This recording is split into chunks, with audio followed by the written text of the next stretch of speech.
I'm going to tell you a story. One of not listening to the right people. One of not having much but making the most of it. One that'll display the pitfalls of hope. This is Pass Fail, the Kyle Shanahan story.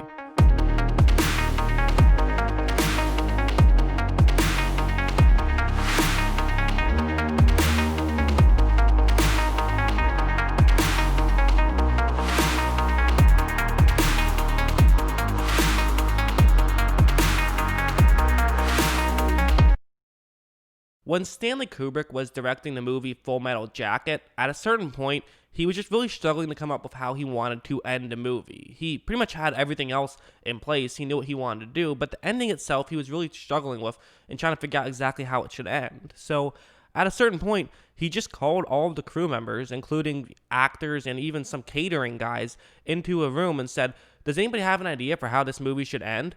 The guys kind of looked at each other like, what?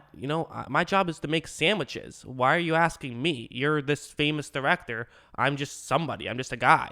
There was also a different story about another movie director who he was trying to figure out exactly how he wanted to shoot this scene. And he was getting very frustrated because the lighting, when there's shadows, it becomes a problem. So really, ideally, you want to shoot when there's clouds around. But the clouds really weren't coming. It was supposed to be a rainy day, but it ended up not being a very cloudy day at all. So it was a very frustrating situation. He had to wait, and he was just waiting and waiting for some clouds to come.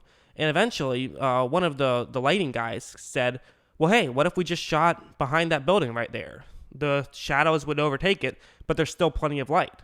At first, the director kind of just shoot him off, but then he looked over there and was like, "That actually makes some sense.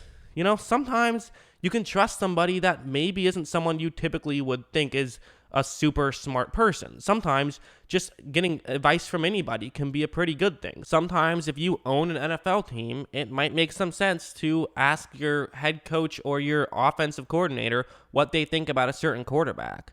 Now, I don't know this for a fact, this is total speculation, but it seems pretty likely that there was some talk from ownership about, hey, we have this great quarterback. Let's try to not have him get injured constantly. He's the face of a franchise. He's the one who we're going to sell posters of. Let's try to not have his ligaments get torn apart. Let's get rid of the quarterback runs. And the following season, there were hardly any quarterback runs.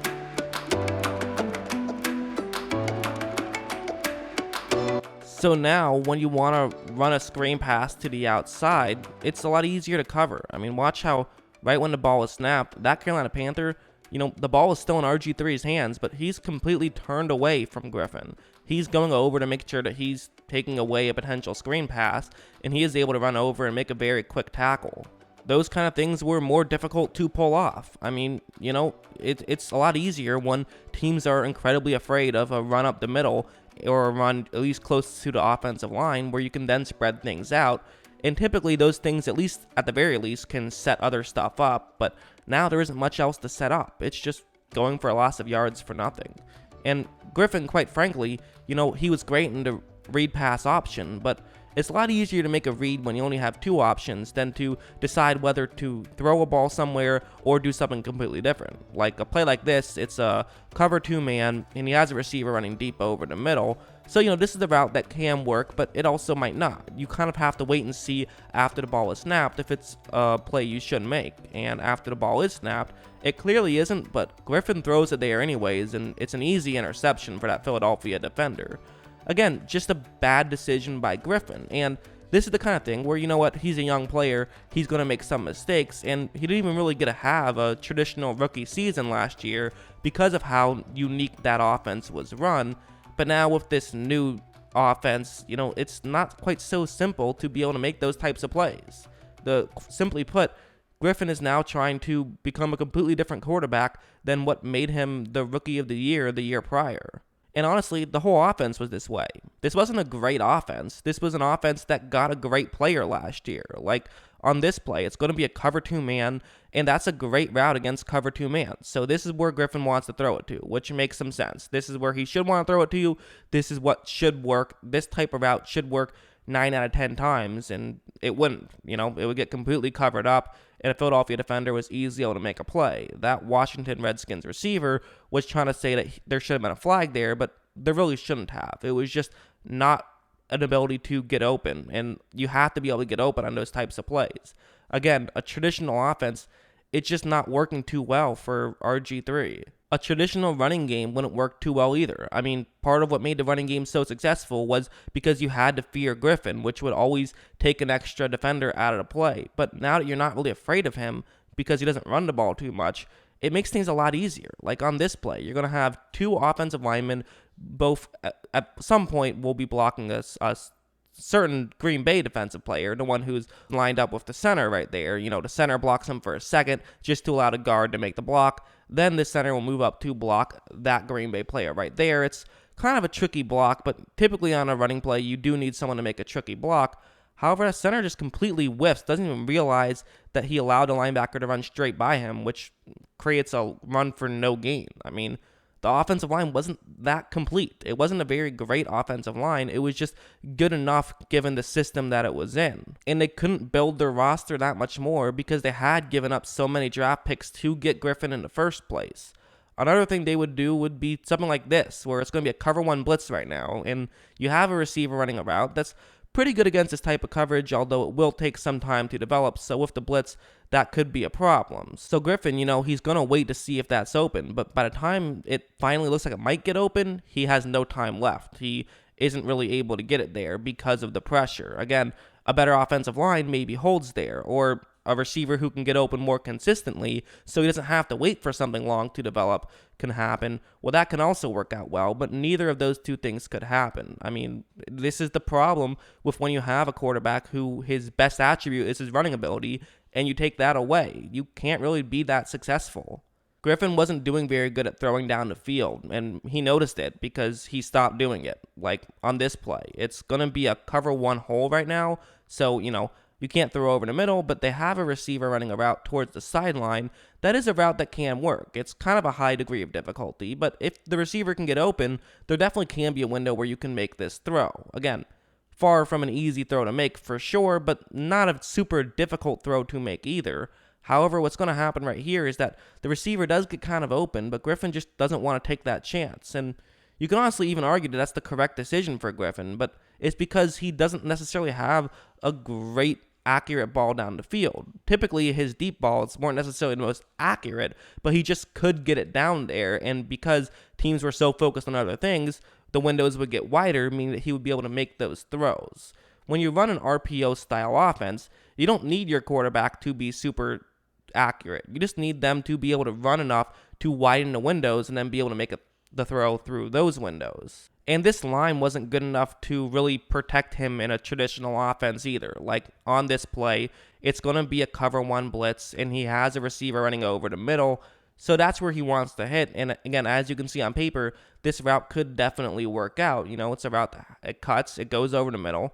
Solid route against this type of coverage. But after the ball is snapped, Griffin just doesn't have time to even see if it's open. It wasn't. So, I guess you could argue no harm, no foul, but except there is harm and there is foul.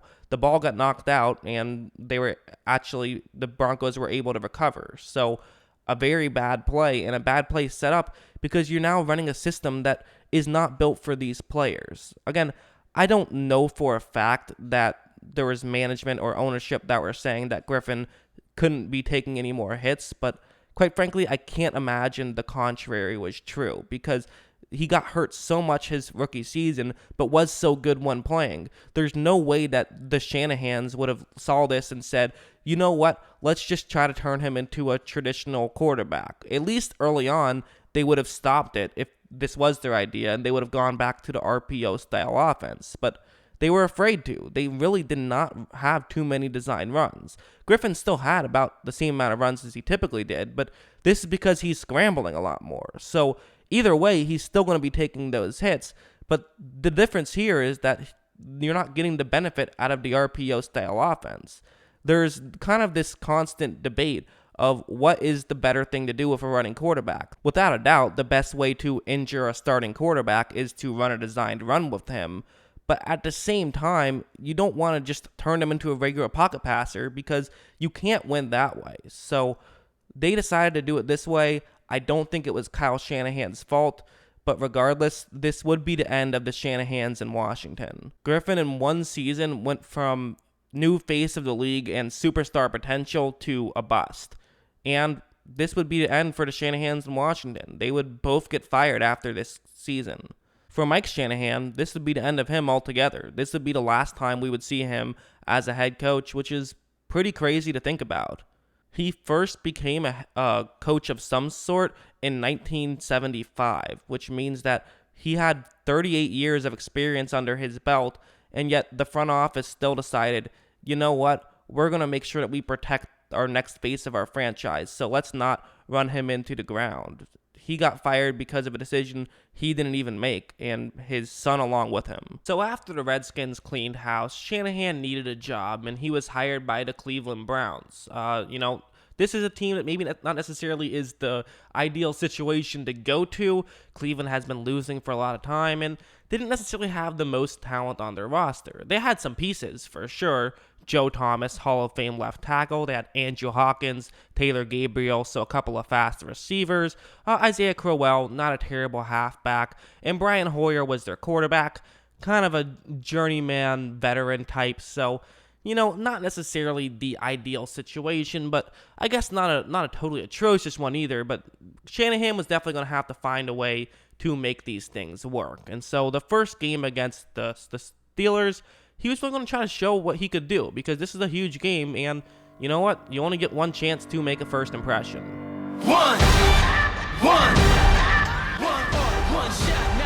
This kickoff week matchup would honestly be a chippy one, and quite frankly, the most really memorable play would have nothing to do with Kyle Shanahan at all. It would be when Antonio Brown kicked the kicker in the face, which was, definitely remembered for the wrong reasons, so to speak. But really, this was definitely a physical game. There were several moments where players were going at it, and these were two teams that really, quite frankly, did not like each other, as makes sense, they're division rivals. A couple of plays would work out pretty well early on for Cleveland. A play like this, for example, is a pretty good one, where there's an empty backfield and you are going to have a tight end run a deep route towards the sideline. Kind of similar to, if you remember, the Jacksonville Jaguars game with the Houston Texans and what they were able to do. Very similar play. Shanahan is going to try to deploy that here, and it works out pretty well. He is able to get a solid chunk play on this one and get into field goal range just like that. They also had a couple of nice outside runs, like on this play. What they're going to do is they're going to have their left guard and left tackle double team an interior lineman, and then one of them moves up to block a linebacker, and then you're going to have your fullback just block the other Pittsburgh player who's over there.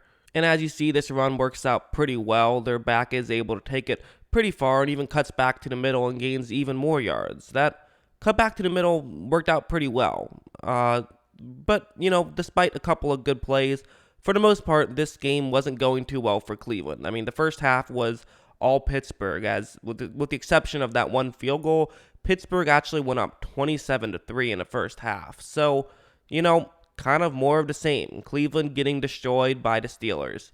Really what you expect. But what was really interesting was the first drive of the second half. And I'm going to break down every play from this drive because it's very fascinating. What they're going to start off doing is they're going to run play action and hit a receiver over the middle. They've been establishing the run, so they expect that this route could definitely work out. And there's a very real chance it can. And as you see right when the ball is snapped, something very interesting is going to happen, where look at how open that player gets. I mean, wide open. Shanahan was once again able to get a chunk play and have one play go his way. But again, for the most part, things haven't been working out too well. Yes, you got one chunk play, but really, that's kind of been it for the most part. This is currently a team that can't really do too much else other than just get chunk plays because they're not talented enough to methodically move the ball down the field. This isn't an RG3 offense that can consistently get yards on every play. They have to rely on chunk plays. But where things would really get interesting would be this next play. It's going to be a rushing play to the outside, and, pretty simple, nothing too crazy, and right when the ball is snapped, something very fascinating would happen. Look at this situation right here. It's not a great one for Cleveland, right? You're trying to get to the outside. Multiple Pittsburgh players have ran over there. They're in position to try to make this play. So, bad decision, right? Or not bad decision, but bad situation. It's going to be very difficult to try and gain some yards right here, which is why it's dark right now. But things would get a little bit lighter. The Shanahan system is built around deceiving people. That's what it's built around. But you can't always deceive people by having your head coach or offensive coordinator make every single decision. There's just too many things that you have to focus on. But one thing you can do is have your players do part of the deception. I mean, in the RPO style offense, what would they do? They would let RG3 be the guy who would make the calls on that one. He would be the one doing the deception. It's not Shanahan who's doing it. Sometimes your players have to make a play. So if Pittsburgh realizes what's going on, they beat Shanahan and they got too far to the outside, typically that means it's not going to work out. But not on this play. The back cuts towards the middle, gains even more yards.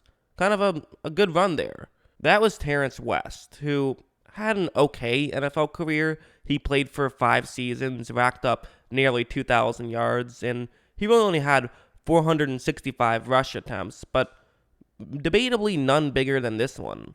It only gained him a little bit of yards, but what it really went about doing was it gave them a situation where it let Kyle Shanahan know exactly how this offense can work. In the past, we had seen Shanahan kind of have all of his plays be supposed to be done a certain way. There wasn't a lot of improvisational skills for the most part. Maybe if things go wrong, then don't just throw the ball away, try to figure something out. But for the most part, there was one way you were supposed to do things. But on this drive, we were seeing the halfback kind of have a little bit more freedom than you typically see. Like on this play, we're going to see a blocking concept like that, and that block is going to be the most difficult. It's a tight end going up against a Pittsburgh edge rusher, but what's going to happen here is that he is going to lose his matchup. However, watch how West, again, notices this, cuts to the middle, and still gains a couple of yards, even though the initial way he was supposed to run this play was supposed to be to the outside. He saw it wasn't working and did something else. Now, really, Shanahan is letting other players make some decisions. He's giving up some freedom. And in doing that, it creates just many more scenarios that can work out. You're now once again playing rock, paper, scissors, where you have to go after your opponent in certain areas. You're trusting smart players to make smart plays, and they can help you out. And that can really set things up. Even though that was just a 2-yard gain, the next play they can do this, where play action and hit a player over the middle. Again, very simple. This is the Kyle Shanahan special. He always does this. But with the rollout, watch how well it works. Watch how Pittsburgh is totally fooled and they're able to get a first down just like that and get the ball inside the 10-yard line to set up a 1st and goal. That was an easy play, and it's very easy to make those easy plays when the difficult plays still go for positive yards. That's the way that this new Brown system can work. You see a play like this then where they can just simply run a little pick play to the outside, and again, it's something that can work because of how much players are over the middle of the field. Pittsburgh is fearing a run right here, so when Hoyer does throw the ball in that direction, they're able to get inside the 5-yard line just like that. Shanahan doesn't have to completely give up all of his freedom. No, he can still run design plays. This one's a good example where that's the blocking concept, but I have intentionally left the center what he's supposed to do off screen right here. So, there's 2 guys he could block, 2 Pittsburgh players in the middle of the field.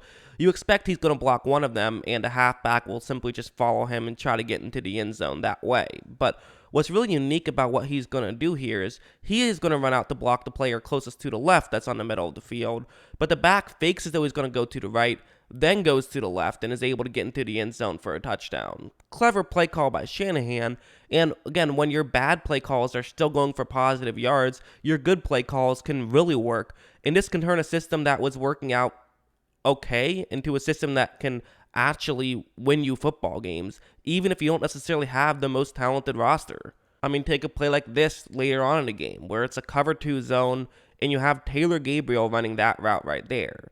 Gabriel, not necessarily the best route runner, but a really fast guy. So putting him in a position where he can succeed in a play like this, this is what you want to do with a guy like Gabriel. You use him to fit your system in a really powerful way. You coach him to make one small move, and because of the situation, he was able to get wide open. You don't need him to be, open for forever. You just need him to get open for a second. He was open, and he got there so quickly, the line had plenty of time. The line didn't have to give much time for him to be able to get open. They would eventually make it a 27-20 game, just needing a touchdown to tie, and they got the ball inside the 10 when this play would happen. It's going to be zone coverage, and, a pretty simple thing that Shanahan does. Runs play action, is going to have Hoyer run out to the flat on the bottom of the screen and try to throw it to a receiver in that area. Either he runs or he throws to the receiver. He has multiple options on this play. But also watch how that receiver is going to run this route. He doesn't just start off running towards the sideline on the bottom of the screen. He starts off as though he's going towards the middle and then runs out there where he's able to get a big enough window that Hoyer is able to hit him and they're able to get a game-tying touchdown. So with 2 minutes left, Cleveland would get the ball back at their own 20 in a tie game. So this is a great situation. When you were at one point down 24, you have a very real chance to win this football game. So this is kind of a dream week one, especially when you're playing a team that you pretty much always lose to. But one of the problems with giving your players more freedom is it means that they can also make the wrong decision. I mean, I use the analogy of playing rock, paper, scissors, but you know what your opponent is doing a split second before you do. Well, sometimes you might see them put down rock, but just not be able to process in your head that you have to put down paper quickly enough, and your initial thought was to do scissors, so you still accidentally put down scissors even though you know what was going to happen because you don't have the reaction time to pull it off. Sometimes you're going to make the wrong call. Like a play like this, it's going to be a cover 2 zone. That's the route that he wants to throw to. This is the route that can get open, but it's going to take a little bit of time to develop. So Hoyer is actually going to look off to a different route, but then come back to this route. And that's what he's going to try and do. This receiver does get open, but Hoyer just hesitates and then gets sacked. I mean, he just hesitated for a second because he wanted to wait a little bit longer to make that throw, but he really couldn't have hesitated. He had to make that throw at a specific point, and because he didn't, it resulted in a sack and a very frustrating one at that. They had a prime opportunity to get the ball potentially to the 40-yard line and only needed a couple of first downs to win the game, but instead a sack makes it 2nd down and 16. What they would later do is have this play where it's a cover 3 zone and you're going to have 2 receivers run routes like that. So basically this is a zone buster. You get one Steeler to run a little bit further out. The Steeler that's closest to the bottom of the screen that his routes are running in, he'll have to stay with the first receiver, and then the other receiver who cuts into that zone could get open. It's a pretty good play that tends to work. However, what's going to happen on this play is that Pittsburgh defender is not going to stay with the receiver who's running towards the sideline. He's going to stay with the receiver that cuts closer to where his zone is supposed to be. So for Hoyer, you say, okay, no problem. I just hit the other receiver then. However, Hoyer just doesn't notice this in real time, nearly throws an interception, and it falls incomplete, and now it's 3rd down. At this point, Shanahan just decides to play it safe. He's not going to be aggressive. He's going to play for overtime. There's not a lot of time left. There's only a minute left. And so he kind of figures, hey, we'll just run a quick screen pass. It's 3rd down and 16. We're probably not going to get the first down here anyways, but we can play the field position game, make it very difficult for them to try and kick a field goal here. So they're going to run a quick screen pass. Not a lot can go wrong, but something is going to go wrong. Pittsburgh is all over it. They get a quick tackle, so not only do they not take any time off the clock on this play, and not only do they not move the ball down the field, but now they have to punt it back to Pittsburgh, who didn't have too much trouble getting it back in field goal range. This game was a tremendous success, and it let Cleveland know that they could hang with the big dogs and even come back and go on a 24-0 run. However, this game ended in a loss. The Pittsburgh Steelers would kick a field goal as time expired, and they would win the Week 1 matchup in what was definitely a sigh of relief for them, and definitely a disappointing game for Cleveland, but also a sign of hope, of potential good things to come. Hope can be a bad thing. We've heard stories of, people that are on like death row and how they talk about how the idea of potentially someone saving them almost just makes it worse. If there's still some sort of appeal process, it's almost more satisfying when the appeal process is over and they can truly accept their fate. Hope can be a bad thing. I mean, for example, I know that I should never hope to be a male model or a female model. Not going to happen. I know that I'm not going to be a professional athlete. I know plenty of things about myself.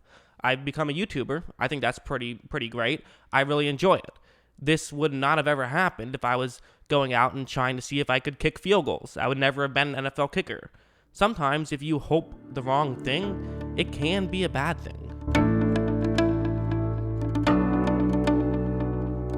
Cleveland was a team that had basically done nothing but lose since becoming a team back in 1999. They had just 2 winning seasons and really a lot of disappointing seasons. In those 15 seasons, in 11 of them, they finished with the worst record in their divisions, so they were definitely bottom feeders to say the least. However, things were working out pretty well with this new Kyle Shanahan system. I think he had learned how to maybe trust his players a little bit more and take a step back, but also still come up with his own creative play calls, and that could really help his players work. I mean, Hoyer is not exactly prime Peyton Manning, but he's someone who can make pretty much any throw and makes decent decisions. Not necessarily someone who's going to win you a lot of football games, but won't lose you many either. Shanahan could come up with a lot of great play calls, like this one. This was in their second game against the Steelers. It's a cover 3 zone, and this is going to be really what would turn into a staple of the Shanahan offense as well. You run play action, have a receiver run over the middle, which gets Pittsburgh thinking, okay, we've seen this a million times. You're trying to get us to get out of position, our linebackers move in, and so how do we stop that? Well, maybe one of our players then crashes in, but because of that tight end who's going to be running deep, since the player's deep will crash in, this could allow now his tight end running deep to get wide open. And look at how well it works out. The Pittsburgh defender does follow the Cleveland receiver who runs in, leaving a Cleveland player completely wide open, and he's able to run over and nearly get into the end zone for a touchdown, but he still was able to gain a ton of yards. Plays like this are really 3-dimensional plays, where you have a play that works pretty consistently, but you also think, okay, how would a team go about stopping that?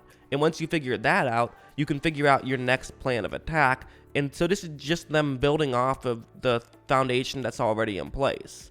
You won't see players get so consistently out of position watching many other play callers than Shanahan. I mean, this play is a good example where it's going to be play action, and one thing that they often do is that when they do want to have a rollout, they'll have a tight end move to the outside. But here that tight end is going to move to the opposite side of the field to where the halfback is, but he's not doing that to protect for a play action. He's doing that to protect for, well, it is a play action, but not in that direction. Instead, what they want to hit is the tight end who's on the top of the screen. So being a bit deceitful here, and that Pittsburgh player who I have circled, his job is to make sure nobody stays further deep than he does in terms of opposing players. But watch how quickly he gets out of position, which really makes things a lot easier for a player to get deep because there's no safety help, but all the Pittsburgh players were expecting safety help. It results in an easy touchdown, and that's just one of the many ways that this deceit-filled offense can work. It fools you. It tricks you. You think you know what's going on. You think you're being smart, but Shanahan wants you to think you know what's going on so he can use that against you. Pretty much everything he can do is perfect, and even when he screws something up, he now lets his players make decisions. They have freedom, he has freedom in a solid chess game, and you're all pawns, and his team is full of rooks and queens. Like this play, that's the blocking concept, and what you're going to notice is that a player right there realizes this is the run. He's going to be rushing in right away. He's trying to just stir stuff up. He wants to disrupt things. That's what he's trying to do here. It's a run blitz. He's going to run into the center. He wants to take that center out of the play. But the problem with this is that Cleveland is already okay with that happening. This is a run to the outside. So go ahead, crash up the middle. We're not concerned about that. And their halfback just has to outrun him a little bit, which he can do. And he's able to turn up field and still get a solid run out of it. You know, again, these aren't necessarily super talented players, but they're players who can make plays and players who can understand a situation, see, okay, someone crashed up the middle, I have to go a little bit further to the outside then. Not the most talented players, but smart players, players who understand their role. That's what Shanahan needs, and that's what Shanahan has, and maybe this isn't the first time he's had it, but this is the first time he's had it and realized it. And he had players who could really do things that he wanted them to do very well. Again, a guy like Taylor Gabriel, where it's going to be a quick pass to him. He's running a screen pass, and he's going to try to catch the ball and run and see as many yards as he can get. Something we've seen them do constantly. But unlike what a lot of receivers can do, Gabriel is really fast. Watch how, even though he screwed this up and tried to run to the wrong side at first, watch how he then is just able to just run by everybody and get a huge gain out of a play that typically is designed to only go for like 7 or 8 yards. Because of his speed, he was able to completely make up for really anything and was allowed to just run downfield and pick up a huge gain because he is so fast.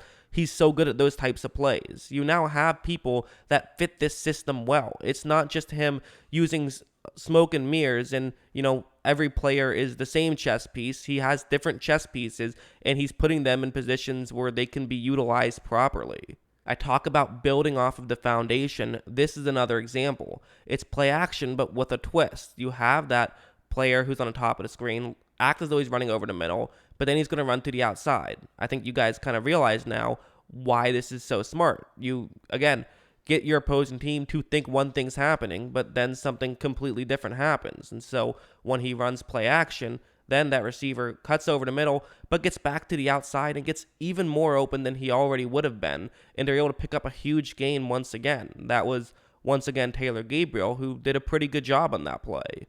Again, talent level not necessarily perfect, but the talent level was still pretty good, and they were able to win a lot more games than they probably had any business winning at the early part of this season. They entered week 12 this season sitting at 6-4, and they had a real opportunity to win this game too against the Atlanta Falcons. There was only 40 seconds left and they were trailing, but they were trailing by 1 point, and while they're at their own 20-yard line, they have all 3 timeouts, so they can try and do something here. And again, it's going to actually come down to one of his players making a smart play. Atlanta is going to try to blitz here. They basically just want to fool Hoyer into doing something stupid, but Hoyer notices he has a receiver running a curl route towards the outside, so really this is a great situation if he can figure this out, because since they're doing this cornerback blitz, it means that you're going to have a receiver who has a pretty good situation, but you have to notice it because cornerback blitzes are rare. Since he's so far to the outside, this is an easy way to fool an opposing player. However, Hoyer does notice this. Right before getting hit, he makes a very good throw, and they pick up the first down just like that. On the very next play, it would be a cover 3 zone, and they have a route that can work pretty well against cover 3, but really the dilemma here is going to be, will they have time to get the ball down there? I mean, that route is far away because Atlanta knows they need some chunk plays. There's not a ton of time left. The line did an okay job, but Hoyer was able to scramble out of trouble, make a good throw on the run, and they were able to get the ball all the way into Atlanta territory just like that. Atlanta was in danger of blowing a lead here in the fourth quarter. This next play would probably be the most dangerous play of this drive. It's going to be a cover 1 play, and they have a receiver running over the middle, but he's running over the middle, and since it's a cover 1 robber, not a cover 1 hole or, a cover 1 blitz, there is going to be a safety who's going to be in the middle of the field who could take this ball away, which is definitely a very dangerous situation and probably an ill-advised throw from Hoyer. Again, Hoyer, not perfect. Pretty good, but not perfect. However, he is going to make an absolutely perfect throw here, and they are able to get the ball inside field goal range just like that. With just 16 seconds left, you're on the outside of field goal range, and there's no timeouts left. So this is definitely a dangerous situation if you want to try and gain some more yards. But at the same time, Kyle Shanahan has learned firsthand it can be very dangerous to put all your hopes in a kicker. This team is 6-4, fighting for a playoff spot. So losing this game here would be absolutely huge. It would be a terrible loss if it happens. But at the same time, they don't really want to risk it one way or the other. Either way, there is a risk here, but he's going to go with the risk that is not trusting his kicker to make a bad play. Instead, he's going to go for it. He's going to run a pick play. He knows that Atlanta is probably going to be blitzing here to try to knock him out of field goal range because, a sack here would literally be the end of the game. But this play is going to work out. They're able to get the first down, but more importantly, just get further down the field and be in a position where they can try and spike the ball, which they would, and then try a field goal for the win. And now it's just a 37-yarder instead of a 50-yarder. And quite frankly, you got to trust that a minus 40-yard field goal for the win is something that can get you to win pretty much every time. And it would on this one. They're able to get this field goal through, and they're able to win the game and move up to 7-4 against Atlanta. In the final couple minutes of this game, it really showed that Shanahan was able to really outsmart Mike Smith, the head coach of the Falcons, in a defensive mind. And really, Mike Smith would start to get outsmarted a lot, which was part of the reason why this was his last season as a head coach in the NFL. I recently got a puppy, and she's awesome. She's totally great. A ton of work, but, super fun as well. And for a puppy, it's interesting how they sort of pick up on things. They don't really think the way humans do. When a human, for example, if I were to walk into a wall and all of a sudden a pizza appeared, I'd be like, where did this pizza come from? How did that happen? Did it have something to do with the wall? Let me try that again. I'd walk into it again, see another pizza, and immediately figure out, okay, every time I run into this wall, a pizza appears. For a dog, they don't really think that way. They kind of they have to pick up on patterns over time, and you kind of have to beat them over the head with it. For a dog, when I want to get my dog to sit, I have to get her to sit down, and it takes her a while till she realizes the reason why I'm giving her a treat is because she's sitting down after I say sit. It takes her some time. Those patterns work in a good way. If she sits down, I give her a treat, she enjoys the treat, so she finally figures out how she's supposed to get the treat. It also works in negative ways. She likes to eat dirt. That's just something that a lot of puppies tend to do. Part of it is because there's minerals in dirt. But anyway, she likes to eat dirt, and there's this dirt patch right near where I go outside where she always tries to go and eat the dirt. Weird, but that's just puppies. That's how they operate. But every time she does that, I pick her up and carry her and move her further outside. She doesn't really love getting picked up. Puppies don't like to not be in control, so she doesn't like that. So pretty much every time I walk by her, now at this point, just when I start to walk by her, she'll run away. She's, not run away, but just run further deep where she then goes to the bathroom. That's just kind of how puppies are. They start to pick up on these things. They can pick up on patterns. They realize that something bad is about to happen, and they try to get away from that bad thing. That's how they work. Well, for the Cleveland Browns, something very bad was about to happen for them as well. The game against Buffalo would be the worst thing to ever happen to the Cleveland Browns.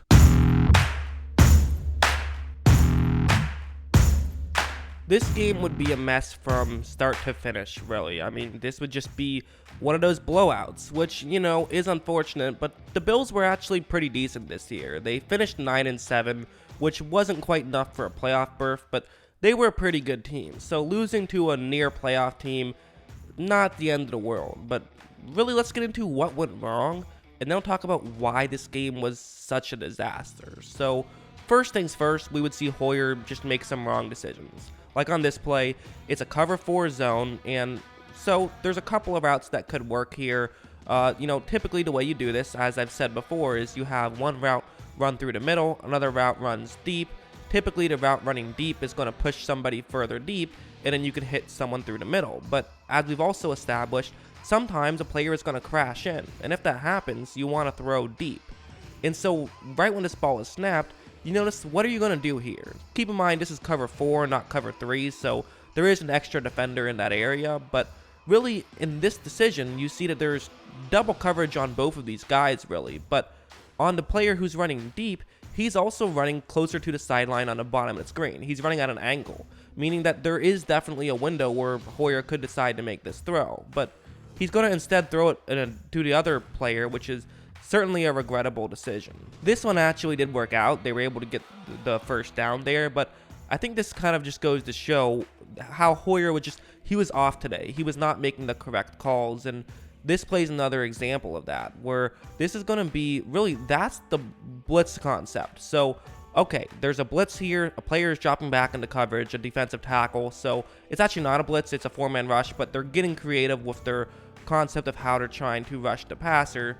This is the cover 2 zone, and there is a receiver running a go route, so that's a route that can absolutely work against this type of coverage. However, Hoyer doesn't notice the clever play call at the line, and he doesn't throw it deep, even though that receiver was open, and that's a good route against this coverage. Really, he was fooled. I think he might have thought it was a man because he saw an extra player running in, and he goes down. They were really struggling to get anything going, partially because Hoyer wasn't really making these correct calls, even though there was players open. Again, this is the disadvantage of letting your players make some decisions, is sometimes they will make the wrong ones. This is another example where it's going to be a cover 2 zone, and you have a receiver running a curl route to a gap in coverage. So, this is something that could get open, but again, you don't want to force anything here. However, Hoyer is going to do exactly that. He tried to fit it through a window and just isn't able to fit it through. He doesn't have the arm talent to do it. And again, there was a player open right there, but he wasn't able to make the throw.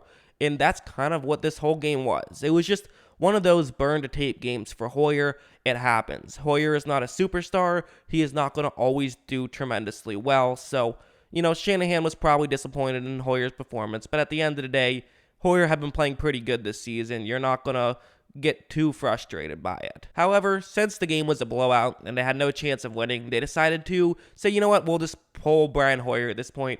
We don't need you in the game anymore. And let's see what we have in our rookie quarterback that we drafted this year. Oh yeah, remember 2014 and the quarterback they drafted? It was Johnny Football.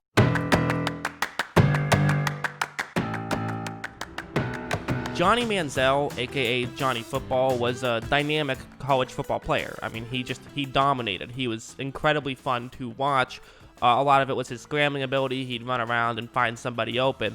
And he was also a dynamic player off the field. He was definitely a loudmouth, definitely a partier. He enjoyed the celebrity lifestyle. And so Cleveland, they decided to draft him in the first round. He was kind of falling a little bit because a lot of people had questions as to whether or not he could really be successful in the NFL. And so he wasn't even starting this season. Hoyer was. However, they said at this point that they were going to put him in, and he actually played pretty well. He marched down the field and scored a touchdown, but if you look closely, you'll notice that he didn't actually do too much on that drive, and there was definitely some signs of danger there.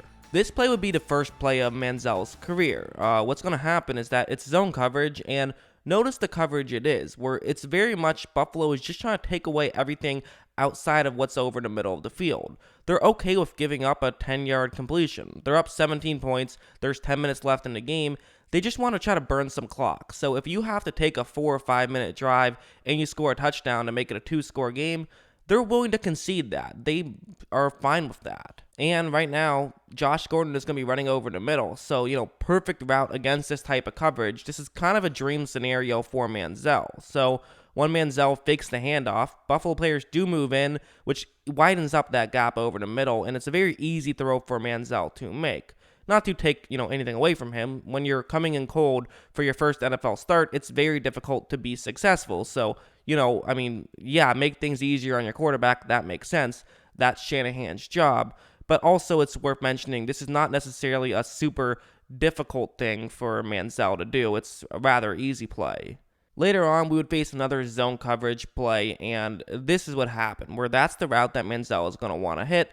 And as you can see, it's a pretty good route against this type of coverage. But there's going to be something interesting that happens here. So, after the ball is snapped, there is a window here. This play can work out. You do notice that a Bills player is already noticing in real time what's going on with Manziel. He's noticing that they're trying to just throw everything over the middle. So he's going to crash in a little bit, although he is pretty far away at this point. But something more interesting is happening. There was a cross-up on this play. It was zone coverage, but a Bills player got confused. He thought it was supposed to be man coverage, so he's currently abandoning his assignment unintentionally, which now means that player is going to be completely wide open, and there's an easy touchdown there if Manziel can get it. So, right off the bat, there's something great here, but Manziel just doesn't notice this. He throws it over the middle. Again, he's a rookie, and he was able to get the completion, so, don't take anything away from him.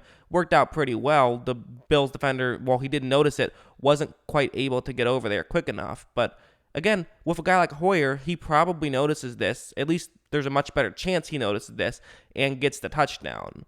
You can argue whether or not that you should try to have Manziel play for the future, but clearly for right now, there's no doubt about it. Hoyer is the better quarterback. Even on the touchdown, there were some signs that Manziel might not be as good as you might think when you think, hey, came in and scored a touchdown right away.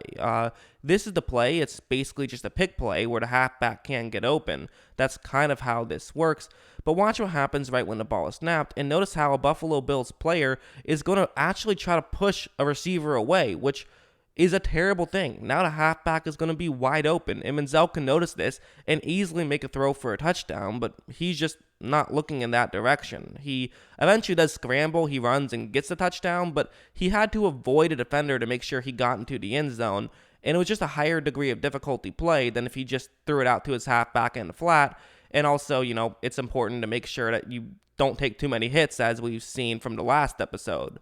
It was a rather ugly touchdown drive, but it looked pretty good when you watch the broadcast version. You don't see all these things he's missing, you just see that the fact that they're continuing to get first downs. You don't realize that these are very easy plays to pull off, and he actually had better plays available that he just didn't realize. So, some fans were saying, hey, it might be time for Johnny Football. I mean, Hoyer isn't terrible, but he's not great either, and the front office took notice. They wanted football to start, but they kind of had a tough time justifying it.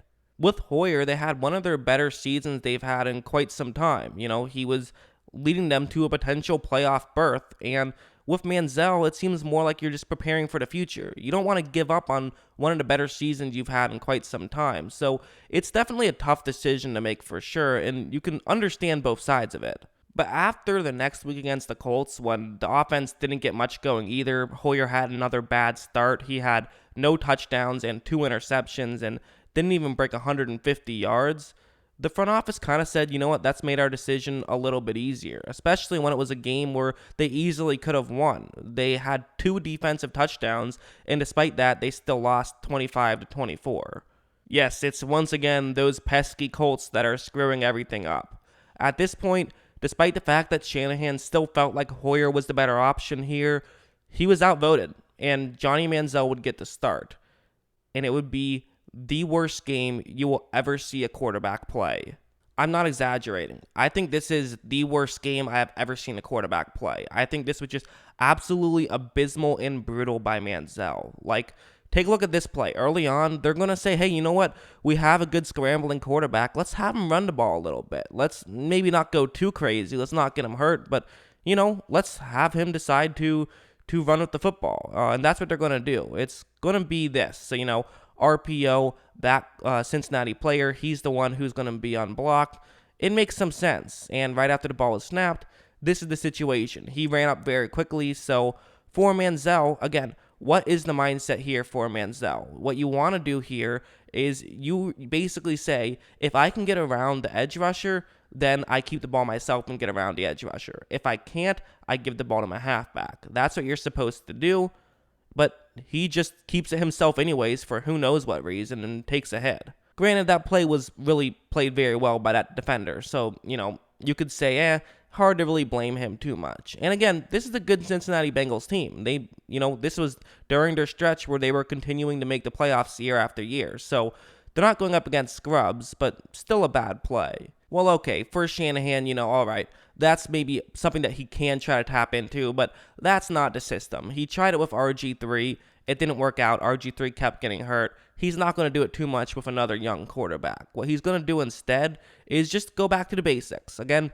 play action against zone coverage, have a receiver run over the middle. Simple play, works a ton of the time. Let's see if it can work out here. And it does, Receiver gets open, Manziel steps up in the pocket and completely underthrows it, which results in an interception. I mean, he was open, but Manziel he didn't have the arm strength to get it there. He had kind of a weaker arm. He really had a lot of trouble sometimes getting enough of power under it. Not necessarily he can't throw it far, but he kind of would struggle to throw it far and get it there quickly. That's one way that he would really falter, especially in this game. Cleveland quickly went down 20-0, and it wouldn't get better. It would get worse.